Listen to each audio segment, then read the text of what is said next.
Kisah Isra Miraj, perjalanan Rasulullah SAW ke langit ketujuh. Isra Miraj merupakan salah satu peristiwa penting yang dialami oleh Nabi Muhammad SAW. Peristiwa ini menjadi salah satu bukti kebesaran Allah SWT. Tak hanya bagi Rasulullah SAW, peristiwa Isra Miraj juga penting bagi seluruh umat Islam.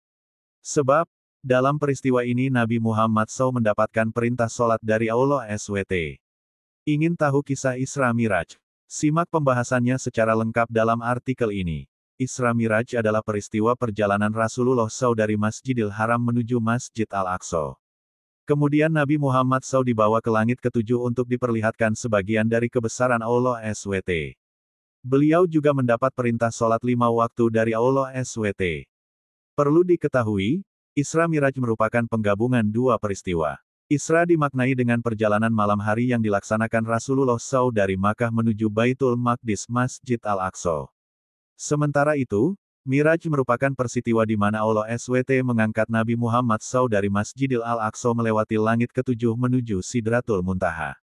Peristiwa Miraj ini yang nantinya memunculkan perintah sholat 5 waktu bagi umat muslim. Peristiwa Isra Miraj terjadi pada 27 Rajab tahun 10 kenabian.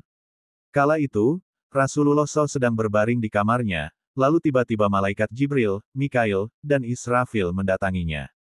Kemudian Nabi Muhammad SAW dibawa oleh para malaikat menuju sumur Zamzam. Di sana, malaikat Jibril membelah dada Rasulullah SAW dan membersihkannya menggunakan air Zamzam. Hal ini dilakukan untuk mempersiapkan beliau sebelum dibawa melihat sesuatu yang luar biasa. Mengutip buku Isra Miraj dan Kisah 25 Nabi Rasul oleh Winkanda Satria Putra, Rasulullah SAW kemudian pergi dari Masjidil Haram menuju Masjid Al-Aqsa dengan menggunakan burak. Setibanya di Masjid Al-Aqsa, Nabi Muhammad SAW menambatkan buraknya, lalu mendirikan sholat 2 rakaat. Beliau menjadi imam di mana makmumnya adalah para nabi dan malaikat Allah SWT. Setelah itu, Rasulullah SAW bersama malaikat Jibril diajak pergi ke langit ketujuh. Di setiap lapisan langit, Nabi Muhammad SAW bertemu dengan nabi-nabi terdahulu. Berikut ringkasannya. Kisah di langit pertama. Di langit pertama, Nabi Muhammad SAW bertemu dengan laki-laki berbadan tinggi mencapai 60 siku ke langit sekitar 27 meter. Saat menoleh ke kanan laki-laki itu tersenyum, namun saat melihat ke sebelah kiri ia menangis. Selamat bertemu wahai anak yang soleh dan nabi yang soleh, kata laki-laki tersebut saat melihat Nabi Muhammad SAW. Siapakah dia? Tanya Nabi Muhammad SAW. Ia ternyata adalah Nabi Adam AS yang merupakan nabi dan manusia pertama di dunia. Ada alasan mengapa Nabi Adam AS tersenyum dan menangis. Saat melihat ke sebelah kanan, ia melihat keturunannya yang masuk surga. Sementara saat melihat ke sebelah kiri, ia melihat keturunannya yang masuk neraka.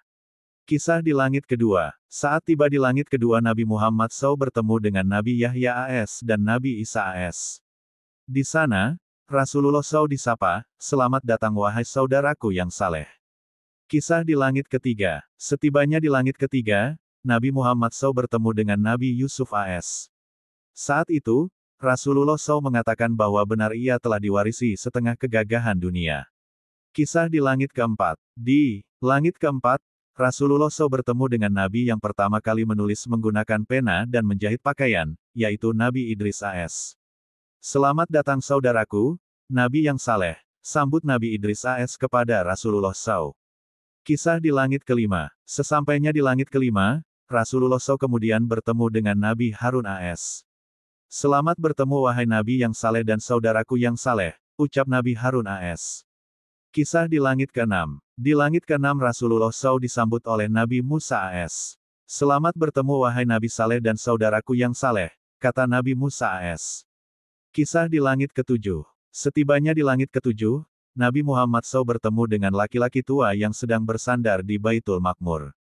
Beliau menanyakan siapakah laki-laki yang bersandar itu, ternyata ia adalah Nabi Ibrahim AS. Baitul Maqmur merupakan tempat tawaf para malaikat yang setiap harinya dimasuki oleh 70.000 malaikat.